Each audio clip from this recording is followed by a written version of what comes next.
Hi, I'm Angie. And I'm Jamie. Did you ever want to know the dirty details of your therapist's life? Join us for Therapeutic Happy Hour as we address the absurdities of life's daily expectations as best friends, mothers, and yes, even therapists. Welcome to the Shrink Show.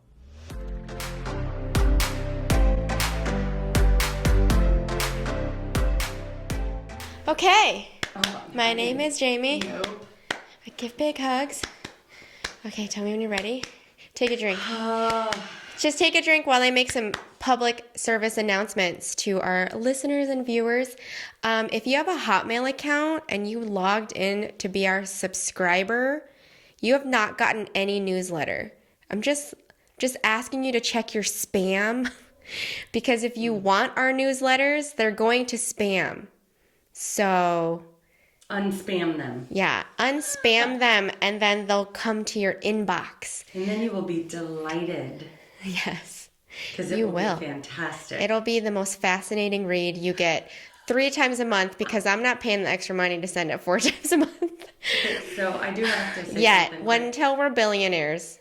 I have to say something quick. I have noticed an insane amount of time that I do say fantastic and fascinating in my everyday conversation. Like now I can't unhear it. Mm-hmm. And I'm very annoyed with myself. Yeah. I'm working very hard to find other words. Like, that's incredible. I know. Marvelous. Outstanding. And shout out to my neighbor Rick, who listens, who also comments, Jamie, that was fantastic. And I'm like, oh yes, it was very fascinating today, wasn't it? Thanks, Rick. So we chat about the kiddos running in the circle. Okay, so let's talk about the holidays. Yes. We have Thanksgiving. Mm-hmm. We have Christmas. I mean, Halloween is over. Yeah. Downward spiral. I'm sure everyone has seen the memes about how Mariah Carey season is literally here. The clock struck November 1st, and it is nothing but Christmas music for those who like Christmas music. I love Christmas music. I don't care. I get really sad when, like, the day after Christmas, it's over. It's like a stark hard drop. Stop. Like, I wish they would just continue it to New Year's Eve. Like, just finish out the year. Fade it, like, it's still this season. I'm still enjoying it. Like, if you have the balls to start that shit right after Halloween, then fucking take it all the way. Yeah. Take it all the way. Yeah. That's all I ask. And I mean, it started hard and fast because my kiddos and I went to the drugstore November 1st and already they're like, look, Santa. And the worker was like, because it's Christmas season already. And I was like, yep, sure is, girlfriend. Even now, I feel like Christmas season comes out way earlier. Oh, yeah. Like it was Christmas in fucking July. Oh, yeah. They're trying. I got to give it to the realtors. Getting family together, whether it's your side or dad's side, or like your husband's side. I say dad because I'm thinking of your children. My kids. Weird. Whatever. Okay. So my husband is my dad. Okay. No, but there's always that dynamic of whether it's you yourself personally that needs to create boundaries for people, like because I can't stand Aunt Edna. I don't have an Aunt Edna, but fuck you, Aunt Edna. I'm just kidding. I'm sorry. Angie's a bitch. Don't listen to her Aunt Edna. It's not you. It's her. But whether it's that or it's even a boundary of not doing too much, or I just have to keep these people away from these other people. Like there's so many layers. I honestly don't even know where to begin. Yeah. Well, okay. So I don't know. You'll have to tell me how your family does it. But at this point, we've reached the point where, so me and my husband, we have set our grandparents, so to our kids, their great grandparents. We basically figure out like, okay, who are we seeing for this major holiday? So luckily, like, again, because my family's pretty close and like my mom's side of the family and my dad's side of the family, we see each other throughout the year too. Like we make a really big deal of the 4th of July on my mom's side. So that is nice because like we get them throughout the year in that sense. Like we'll have essentially like 40 of us getting together on the 4th of July. So then the 40 of us will again get together Christmas, but it'll be like the middle of December. And so we know we have that. And then my family, we end up having like 4 or 5 Christmases. So we do that with my mom's side. Okay, but then, all right. So sorry to interrupt you. No. But my question, like for kind of the audience of, as you're saying all of this, Yeah. like I'm already starting to like hyperventilate internally because like I was raised an only child. I spent Christmas in Arizona almost every year with my great grandmother, and it was leisurely.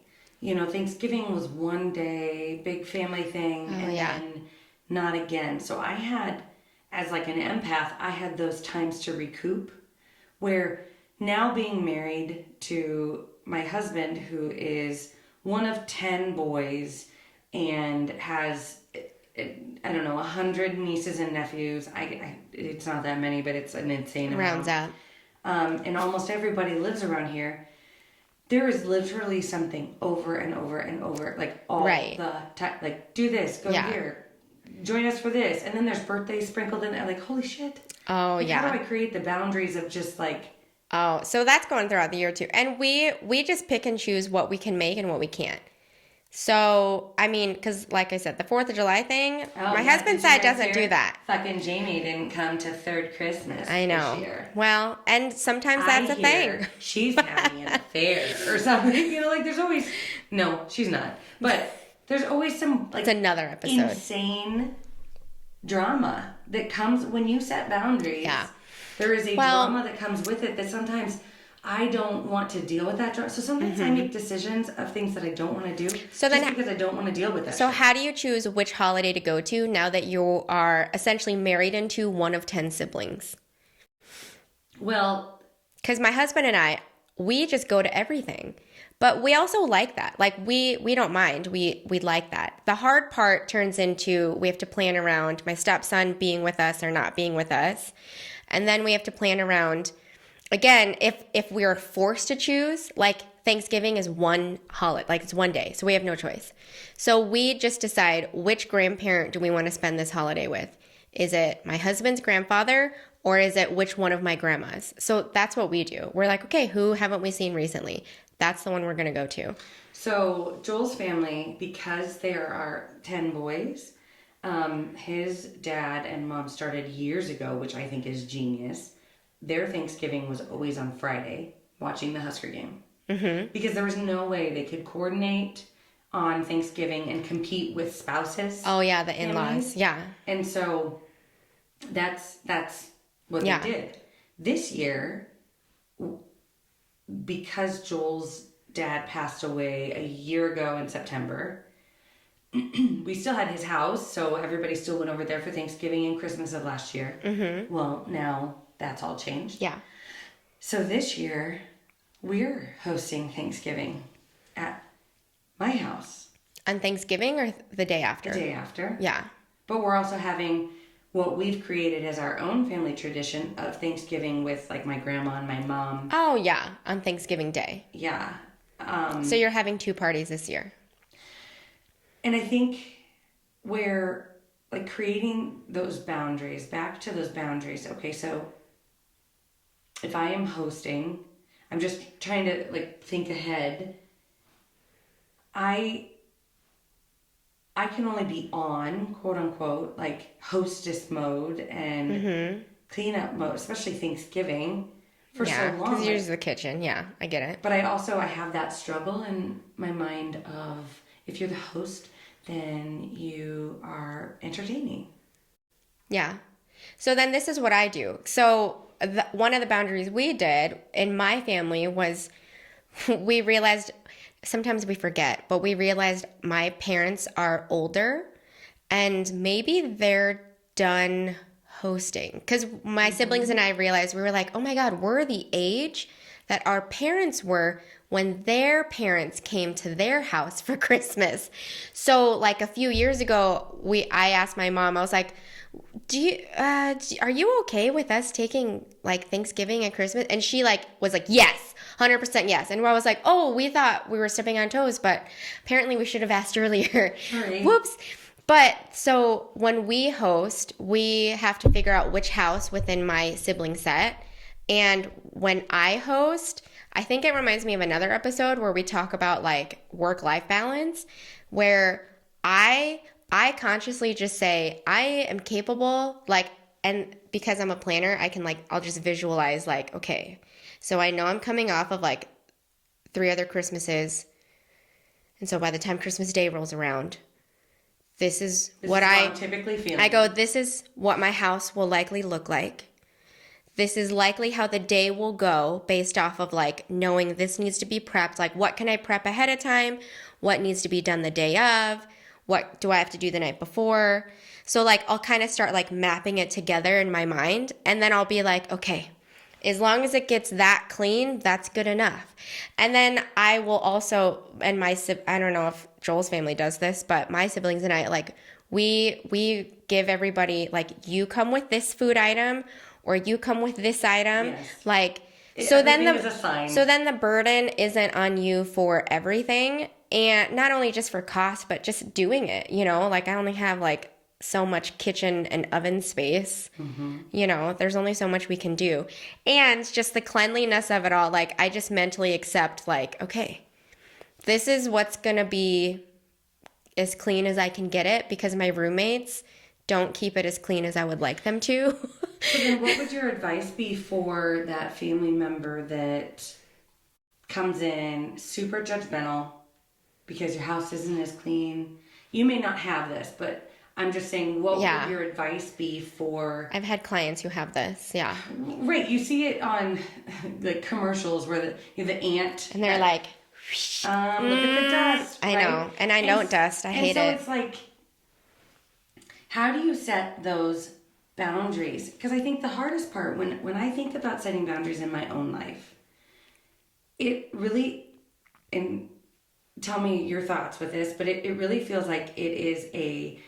where do I end and you begin? Mm-hmm. Because I'm a caring and giving person. I don't want to hurt anybody's feelings intentionally. Mm-hmm. So where do I end?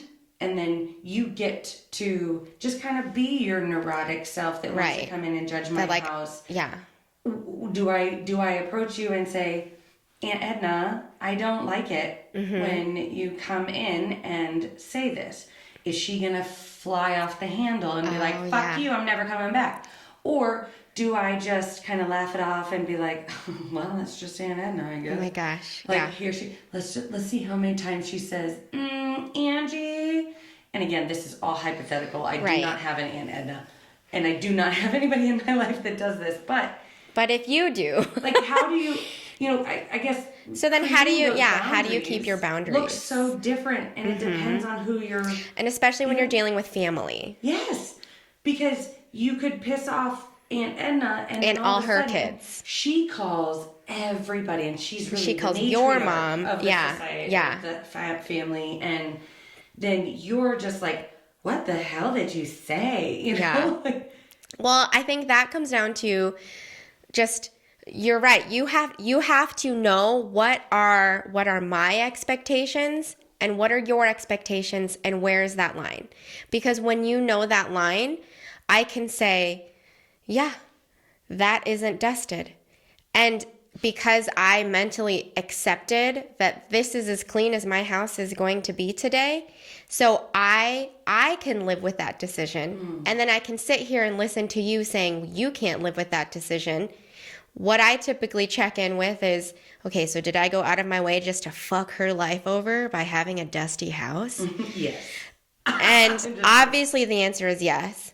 But if the answer is no, then I can say, okay, well, then that's her issue that she, like, then so sad for her that her Christmas is ruined because she can't enjoy what I'm focused on. My focus is, did the kids have a good time? Did we all have good food?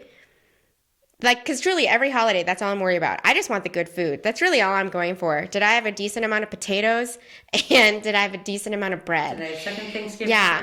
Was the Yeah. stuffing crispy on top without Yeah. raisins? Because who the fuck does that? Fuck those people. God, they are from hell. No, and I like how well, I guess how both of us are kind of solving this boundary thing is it's really that questions of, did I intentionally try to hurt her? Mm-hmm. And wreck her holiday. Already pre-planning of, this is what I'm okay with my house looking like. Mm-hmm. And then having even some, like, I like to go through role-playing in my mind of, okay, so, you know how they do in the movies where you, like, have scene 1, you know, you freak out. And, Oh, yeah. like, in their memories. Like, you can see it, and yeah. you think it's legit happening, and then it comes back to them sitting at the lunch table being like, no, Melinda. You didn't punch her in the face. I like that. But scene 1, I'd be like, okay, I confront her and be like, listen, Edna. Listen, Edna, I don't like... You have a lot of bad aunts. I don't like what you said. Say it? How much have you drank? I haven't. I don't like what you said. And I'm not okay with that. And then I determine what her response would likely be. 2, laugh it off. Let's just fucking make this a game. Let's see how many times she says turn it into a drinking game. Everyone has a good time. Throw it back on her and be like, you know what, Edna, you're right. And your house is always so clean. Can we set up a time where you can come clean my house? Yeah, come over. And just after the party, are you going to come back? Give her a dose of her own medicine because you want to judge me. Well, guess what? Yeah. Then, hey, when are you available to help me? Because... Yeah. And what's funny is this reminds me of, I had a recent session with a few people, because again, it was one of those days where like it's a theme and I'm like, is everybody, am I looking for it or is it happening? So anyways, say you want to go the route of saying, you know what, Aunt Edna, you're kind of being a bitch and you're ruining my day. Or like, you know what, Aunt Edna, that really hurt my feelings. I wish you wouldn't say or do this. My question is, are you going into that statement with an expectation that she will say, oh, yes, I've seen the error of my ways? Or are you going into it knowing there's a chance that she could say, fuck you. Right. And she could completely disagree with you. Clean your fucking house. Yeah. Or she could just think you're being a bitch, or, you know, she could just walk away. Like, imagine all the scenarios. But if you are going into this thinking, I'm going to confront her because I'm an assertive person. But if you're going in there with an expectation that she will be on your side, then is that really a good reason to confront somebody? I always think the best way to confront somebody is if you just are going to confront them because you just need to say it out loud. And you're willing to say, I'm going to lay this here on the ground right here. If you pick it up, cool. If you don't, no big deal. But I'm not expecting you to pick it up. Because there are times where I'm like, you know what, I'm just going to say this. I'm just going to let you know I don't like this, or I do like this, or whatever I have to say. I'm just going to lay it here. If you happen to get mad at it and yell at it, or if you happen to pick it up and say, yeah, I'm going to carry it, either option is good. I'm just laying it right here. You get to choose. That's fine. I like that because, and I don't think of it in that way, but it's exactly how I try to approach a lot of those. Not always, obviously, but I like to see the capabilities of who I'm working with. So if there's this disagreement or this boundary issue with a colleague, right? It might be that I do go and confront and say, hey, I didn't like that this was said. It rubbed me the wrong way. Can we talk about what you meant by that? Because I don't think I'm fully understanding. And if they're like, oh yeah, I did fucking mean that. Like, you're a piece of shit. Yeah. Oh, okay. Well, now I know exactly where I stand with that person.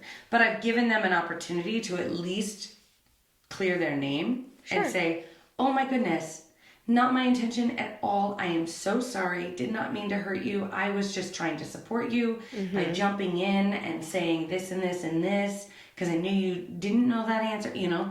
And so then I'm like, okay, now I know who I'm dealing with. Yeah.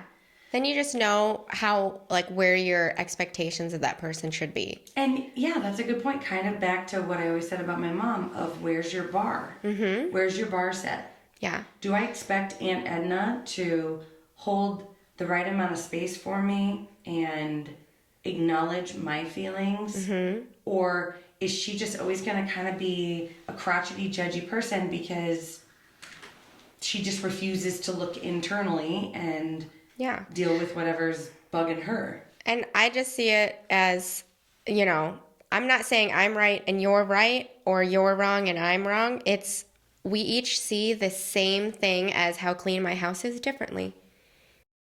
That's okay. I'm fine with that. Like, her priority was how clean my house was. My priority was obviously the stuffing. But that's fine. And maybe the children. Yeah. Which, I guess the way, they were there.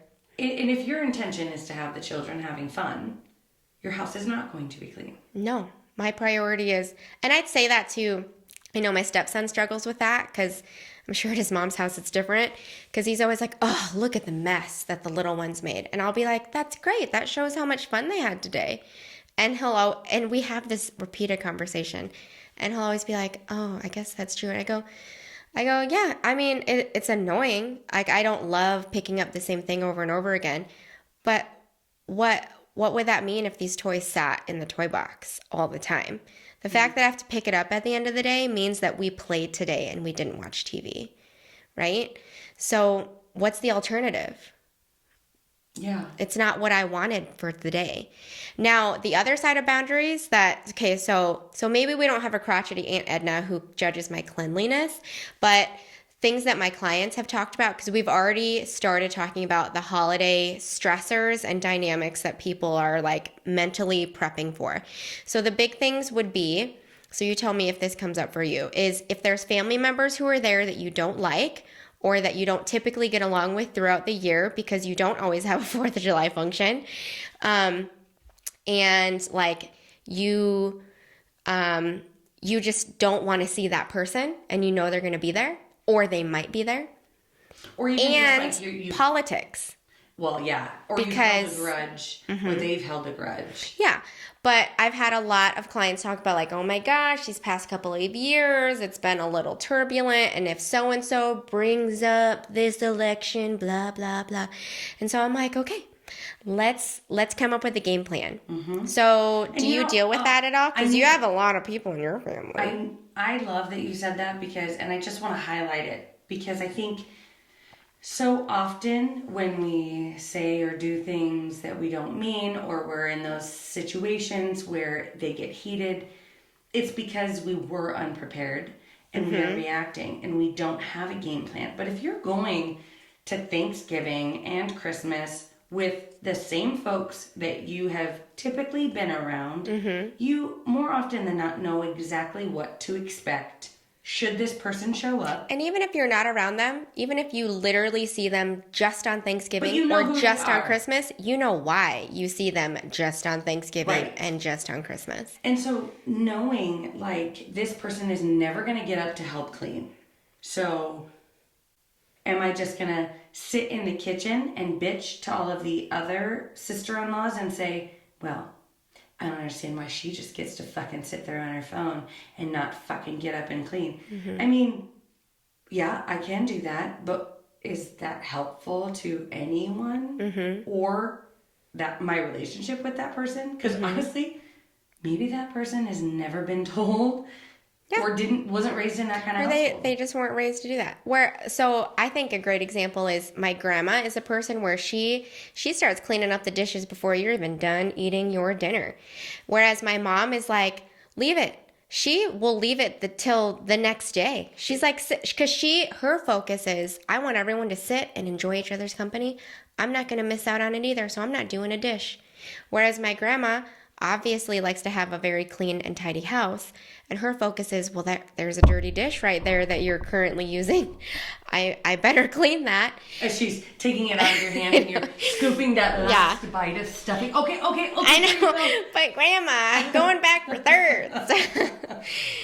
Because, so side note, other family traditions that aren't normal is this is not getting into boundaries, but this is me sharing a fun story about Thanksgiving. Whereas my brother and I, ever since we were children, my brother started it, and then it turned into a competition because I was like, well, I want to play. And it was, this is gluttony. We will weigh each other before we start eating dinner, and then we will weigh ourselves after dinner, and whoever gains the most weight wins. It's a terrible idea. Yeah, it's fun. We play it every year. Well, and if we're not at Thanksgiving together, we'll text each other. We'll be like, hey, you got a scale?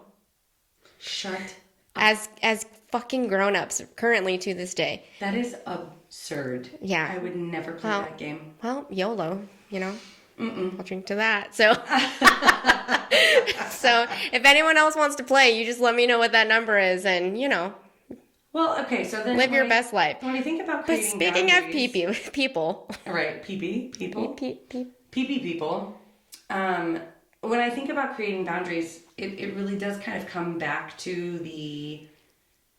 Where do I end? Where do they begin? What are my expectations of myself and of them? Yep. Where is my intention and my focus? So, you know, if I'm that person sitting on the couch because my intention and focus is to relax, and your neuroses is to clean the kitchen and bitch about me, let's say it comes back to me. Does that make me wrong? Yeah. It does? If it's up to the other person, right, then that's up to them. But I'm saying in my own self, because I truly am the judge of what I am capable of and what I value. Yeah. Well, see, I always reframe it as, what if it's not right or wrong? It is, you just get to decide. So right, but it's really difficult to live in that kind of world when, and I feel like, when everybody else has a different decision and then kind of throw all of that back onto you. Like, I feel like anytime I make a decision for myself, I don't know what it is about people in my environment, but I become like a human punching bag, or like a... So this is what I tell my clients when they walk into that. Because I'll say, again, unless you are going out of your way to just rock their world and wreck their holiday, I'm guessing you're not. I'm guessing you were trying your best to just have a good time. Like everyone. You're just trying to survive these next 2 months. Then you literally, when people are human punching bagging you, you hold up in your mind's eye, probably not for real, because that would be weird. Oh, well, I'm not opposed. You hold up a mirror. You hold up. You just hold up a mirror. It will remind you they're arguing with themselves right now. They're arguing with their own internal issue and judgments towards themselves, not towards me, not towards whatever they think I did, not towards whatever happened this past year that they're offended by. Like, for instance, I have a couple of clients, oddly, where they're like, okay, throughout the year, they've had not the closest relationship with some in-laws. So, and like, by not close, it's just like subtle. They're just taking very personal, whether real or intended, like whether real or imagined. I mean, like jabs that their in-laws have done towards them. Yeah. So it'll be things like, oh, well, I invited them to my kid's birthday party and they didn't come, but then I went to their kid's birthday party. And then there's just like this animosity that gets built of like, well, and then my husband's, like sister went to their thing but didn't go to mine. Oh my God, it's like trying to prove that you're enough, or that you're more right. Yeah. And so then come Christmas, that in-law, if they say or do anything, and this is where I'm like, it's real or perceived, because I'm like, again, do you think they're like just going out of your way? But let's say they are. Like, let's say they come to your Thanksgiving and they're just like, not impressed, or they leave early, you know, or they make comments or whatever. Or say they straight up are a bitch. Like, let's say they're just rude to you. Mm-hmm. Still, hold up the mirror, because it is all a reflection on them. How people treat others, how people treat you is a reflection of them and how they feel in life. Because if they were secure in themselves, why would they be treating you like shit and trying to ruin your holiday? I mean, seriously. But then okay, so my counter to that would be, I learn a lot about areas within myself that I need to clean up based on my relationships and interactions with others. So let's say you say, Angie, you said this thing that really was rude and it hurt my feelings. And then a friend 3 months later says, your words are really hurting my feelings. And then obviously in that circumstance. Like, you haven't gone to so many of our children's birthday parties. Right. We're all upset. But here's the thing that I struggle with is, I always say the Midwest. Sorry, Mike. I don't know. I keep hitting you. I'm sorry. I'm just going to move you. There it is. Just right there. There we go. I always say the Midwest is the passive-aggressive capital of the world. Mm-hmm. So people often don't say what they're upset about. They just, and so it's like I can always feel. Yeah. And then you can walk into a room and know. Right. So then that part of me that is like, okay, how can I improve myself? What can I learn from this? Mm-hmm. So it's like that, finding that, even that boundary within myself of putting up that mirror and recognizing that that's their issue. Mm-hmm. But if I did that all the time in my life 24/7, then I'd never really look at myself and what I need to grow. Well, that's why before you put up the mirror, you always have to check in with yourself first. Mm-hmm. You have to say, okay, so am I kind of being like, is there valid truth to what they're saying? Mm-hmm. Did you leave their kid out of whatever holiday you didn't do at their house?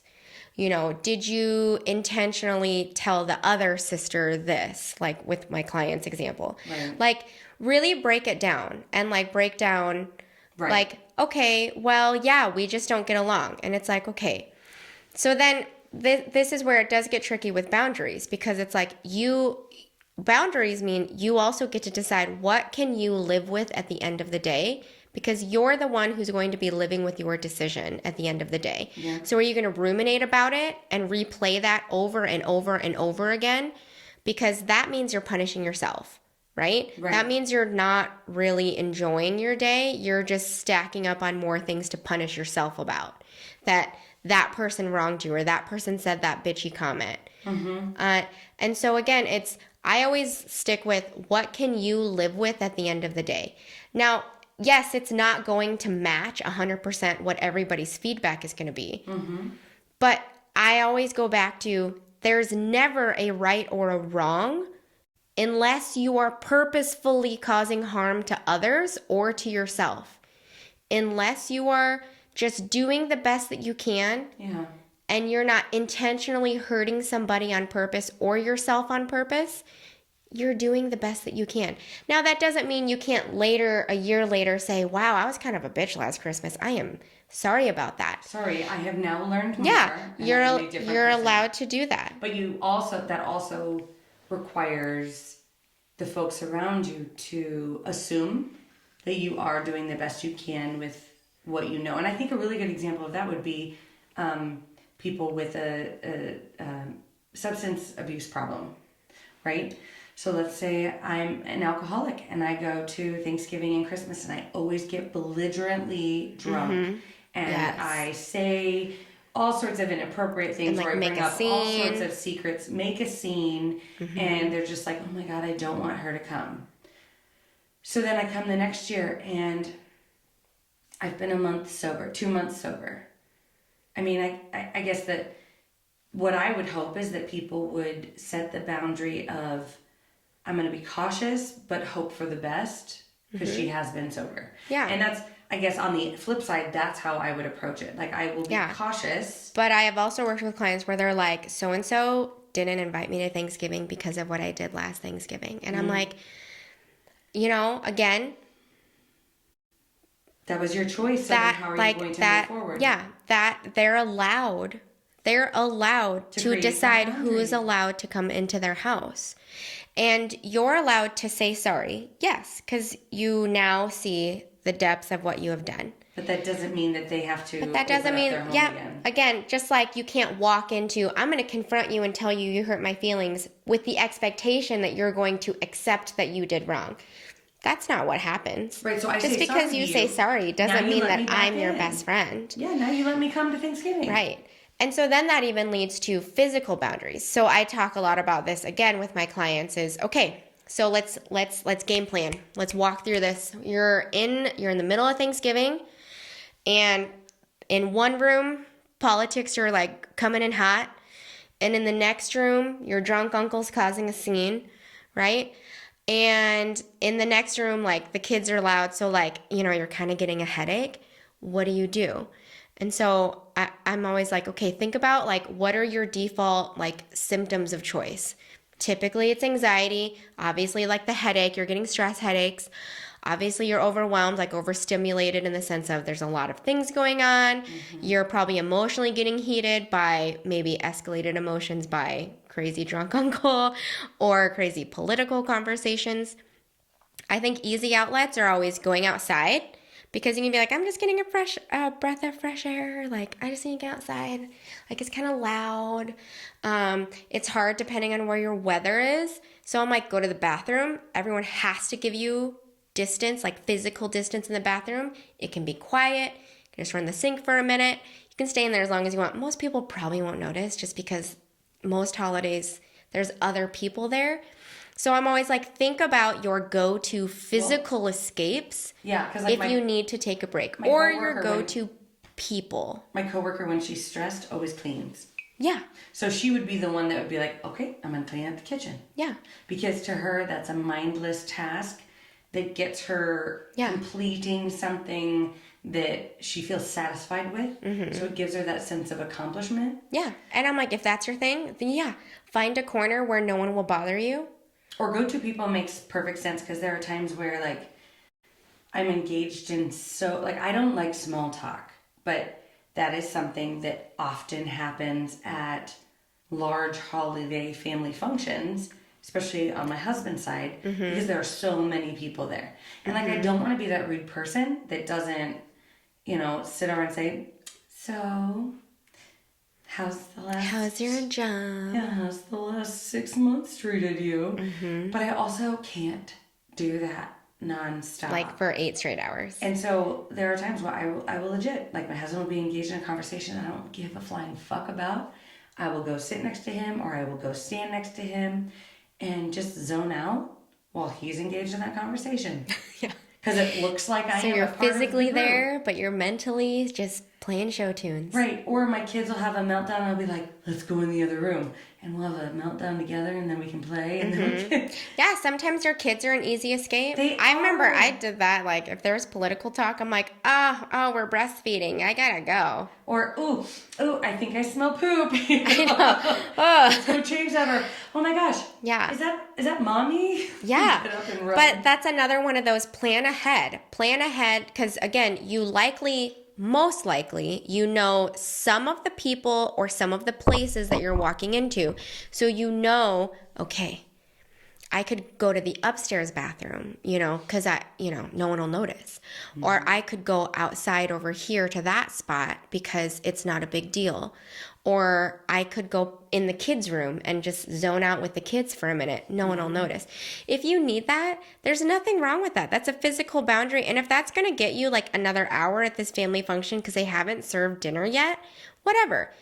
And you know what? If you need to leave, who cares? Mm-hmm. Because at the end of the day, you're the one going home with yourself and you're the one who's going to live with how good or bad your day was. So do you want to go to sleep knowing, God, this was a shit day. All I did was accommodate to everybody? Or, you know what, that was overwhelming. And I went home and left. And I mean, yeah, maybe so-and-so is upset at me and so-and-so was sad that I didn't stay for dessert. But I'm the one who's going to live with this decision in the end. And I'm the one whose opinion matters because I'm going to live with myself. I'm not going to live with that judgmental bitch who's mad at me. Right. And she can go and say whatever she wants because my truth is my truth. I think also having realistic expectations of the folks that you are going to be in communication with. And understanding what they are capable of. Like, I'll use my mom as an example.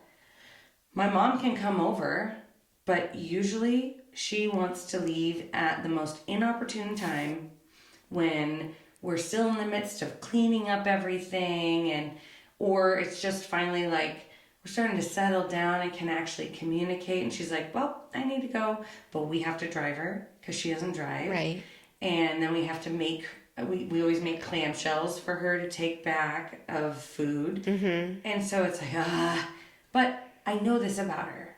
So I'm not You're not prepared shocked for it every anymore. time. I'm not shocked anymore. So now if there's other folks that can take her home, if I know there's other people who are leaving early, I might preemptively be like, hey, what time are you thinking about leaving? Because if you're thinking about leaving in this window, would you mind taking my mom home?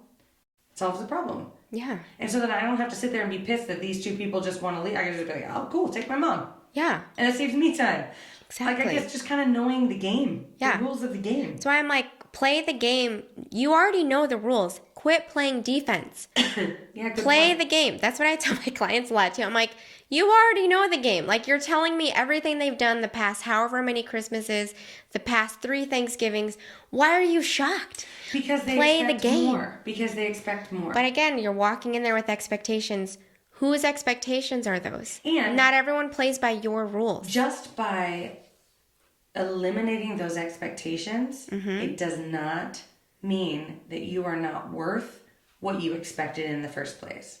Like, I am very worthy of somebody coming into my house and not judging the layer of dust and just recognizing that I'm doing the best that I can, maybe recognizing that I have children screaming around and knowing I'm working 60 hours a week or whatever, and then saying, hey, I'd love to help you pick up, or I'd love to come over a couple times and just kind of clean for you because I like to do that, and I know how busy you are. Yeah. Like, that's what we all deserve, right? But if Aunt Edna is not able to give that to us, then stop expecting apples out of oranges. Like, you can't expect apples to grow from orange trees. Stop expecting it. You will always be disappointed. Yeah. Let it go. And not only that, but it also doesn't mean that you should lower your expectations. Right. You should always go in with your expectations and only meet those. That's what I'm like, don't focus on you're not meeting my expectations. What are you personally doing to meet your expectations? Meaning, is your house as clean as you want it to be? Or is your house as clean as Aunt Edna wants it to be? Play the game so you are meeting your expectations. You're allowed I love that so much. to meet that. And so sad for her that her game, like, you're not playing it right. But that's her game. She gets to live in it. Whatever. Right. But you then can take into, her house is always immaculate. Yeah. No big deal. But she never invites anybody over. Or she has that plastic thing around her couch. Kids are bigger and my kids are little. So people have to sit uncomfortably on the plastic couch instead of actually joining and becoming one with the couch after your turkey coma. Exactly. That's the best part. It is the best. And unbuttoning your pants, weighing yourself, no thank you. But I mean, it's a game that you could play. The option is there. also, I will But say, I would never expect anyone else to do that except for my brother. bring fucking stuffing to my house with raisins, and my boundary is you are no longer allowed. Oh, that's a strong boundary. Well, okay, I'm sorry. You're no longer allowed. You will no longer be assigned stuffing duty. Oh, okay, that's a good boundary. Thank you. Yeah, that's Thank you. realistic. We did. So one of my brother-in-laws, we had a big family function, and we all have to bring something, and he was responsible for chips. My favorite part about this is he also works at one of those really large, like, Chip factories? Nope. Like, I don't want Nope. like where you get bulk items, right? And you can get really big, like double family size of items, right? That sort of store. Okay.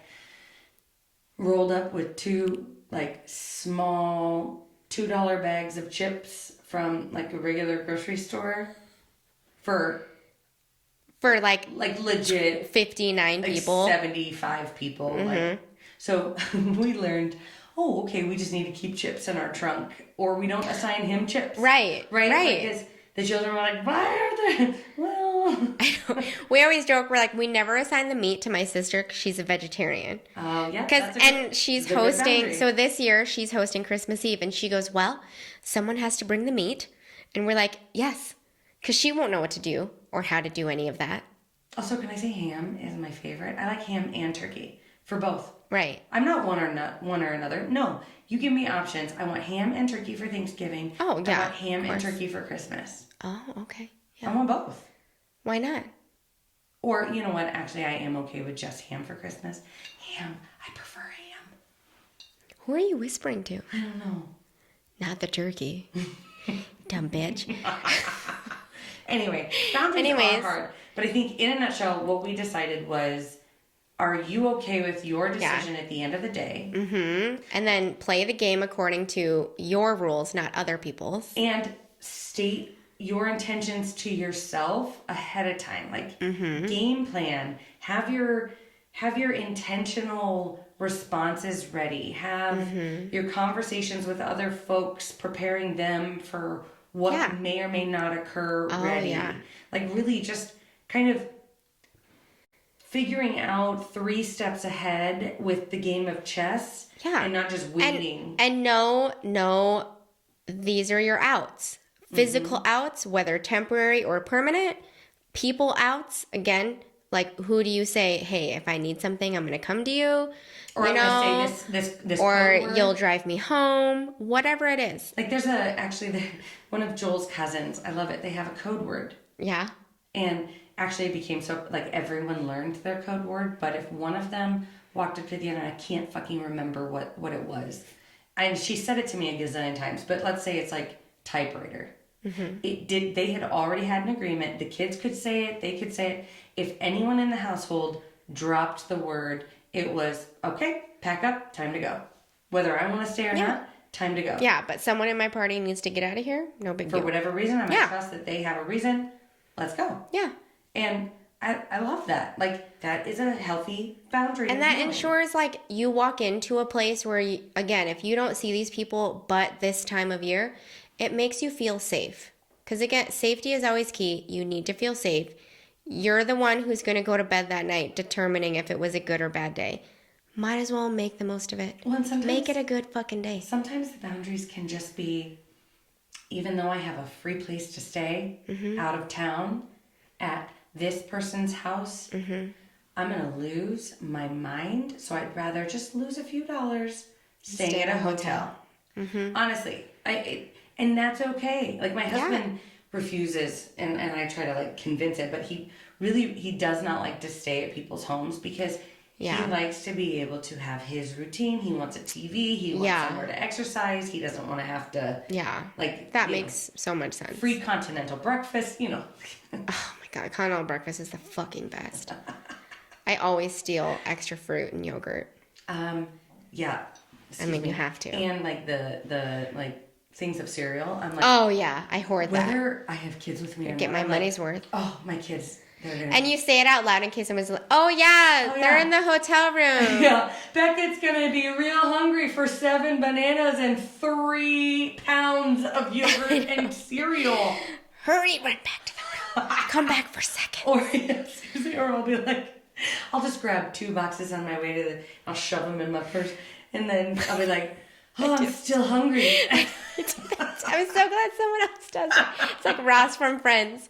We've got 15 more minutes. Take the light bulbs. Can I say this? There's a whole card out there. My coworker, her grandma's next level. Like, her grandma would legit put to-go containers in her fucking purse at buffets. I'm like, You, ma'am, I tip my hat to you. I mean, that a girl. You That a girl. are a fucking genius. She's playing the game. She walked in there knowing her surroundings. That's what I'm hearing. She did. She intentionally set those boundaries because at the end of the day, she wasn't mad. Yeah, that she won that fucking buffet game. Probably cost $15 goddamn. 15, and probably in your bra. Probably 25. Right, and she's older. So Yeah. as older folks, what? They eat like half of a sliver of peanut? You know what I mean? Like they can't hardly... So she's like, you know what? I'm taking my fucking second half of my meal, my leftover meal. I'm taking it home with me. And don't feel bad about it, Dolores, because you fucking deserve it. Oh, that's a good name. Thank you. I just named her. That's a nice grandma. Yeah. You come up with some strong fictional characters. To me, that's how I role play in my mind. With all those characters in there? Yeah. I've got Dolores. All the voices in my head. I've got Edna, which often Edna is... She's a sassy little bee. Edna Mode. Oh, she has a last name? From The Incredibles. Oh, I don't remember Edna the Mode. name. Did you see Incredibles? I mean, I've seen it, but I don't remember their names. Edna Mode. She's the short, dark... Yeah. I know when you say it, but I didn't remember. I wouldn't have been able to say it out loud if you put me on the spot. You said, what's her name? Because if you want to talk about somebody who can create healthy boundaries, it is that person. I like her. I like her She's too. a sassy little lady. And again, she's one of those where it's like, I know what to expect with her. Yeah. And And I kinda like that. and she shocks her clients, but they just say, well, that's Edna. See? Those are boundaries, you guys. You're not going to hurt anyone's feelings. Also, watch The Incredibles. They'll teach you life lessons. Because Mr. She's Incredible good at what she wanted does. a cape. And she goes, no capes. Because she created that. And she had all these fucking reasons. And Mr. Incredible was like, oh, phew, thanks for saving me. See? Those are what boundaries do. Plus, you get a sweet accent, obviously. Edna Mode. No, you just become nasal. Edna Mode.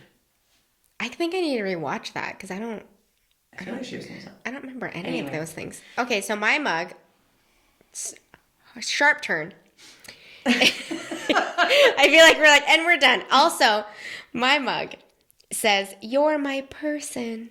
So that could mean... You go and find your person. You go and find your person if you need to go home. Or you go look in the fucking mirror and say, you're my person. I'm the one who's going to make me happy today. Aww. We're going to have a good frickin' Thanksgiving and Christmas. That a girl. I'll drink to that. I love it. I'll drink to that. Okay, so mine says, I solemnly swear that I am up to no good. Which I chose because it was the largest mug choice option. Because you needed a stiff drink. It's been a few days.